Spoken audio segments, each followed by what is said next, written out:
നിയമസഭാ തെരഞ്ഞെടുപ്പ് അടുത്തിരിക്കെ സ്ഥാനാർത്ഥി നിർണയ ചർച്ചകൾ സജീവമായതോടെ പുനലൂർ അസംബ്ലി മണ്ഡലത്തിൽ സ്ഥാനാർത്ഥി നിർണയവുമായി ബന്ധപ്പെട്ട് സിപിഐയിൽ അതൃപ്തി പുകയുന്നു.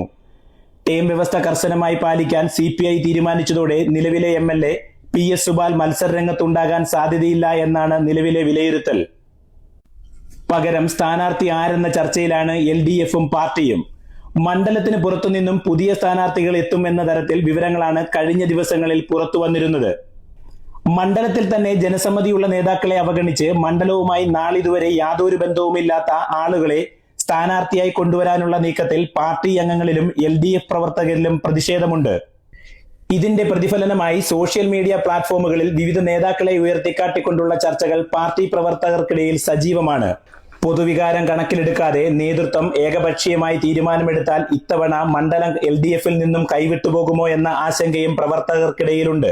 കഴിഞ്ഞ 30 വർഷമായി CPI പ്രതിനിധികളാണ് പുനലൂർ മണ്ഡലത്തിൽ നിന്നും നിയമസഭയിലേക്ക് എത്തുന്നത്.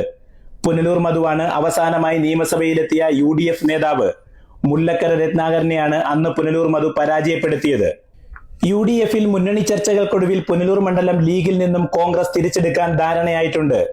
അതിനാൽ തന്നെ ശക്തമായ മത്സരമായിരിക്കും പുനലൂർ മണ്ഡലത്തിൽ നടക്കുക.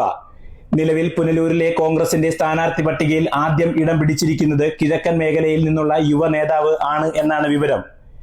ഇതിന്റെ കൂടി അടിസ്ഥാനത്തിലാണ് CPI സ്ഥാനാർത്ഥിയായി പുനലൂർ മണ്ഡലത്തിൽ നിന്നും പുറത്തുനിന്നുള്ള ആളെ സ്ഥാനാർത്ഥിയാക്കിയാൽ മണ്ഡലം കൈവിട്ടുപോകും എന്ന ആശങ്ക പാർട്ടി പ്രവർത്തകരും നേതാക്കളും പ്രത്യക്ഷമായും പരോക്ഷമായും പങ്കുവെക്കുന്നത്.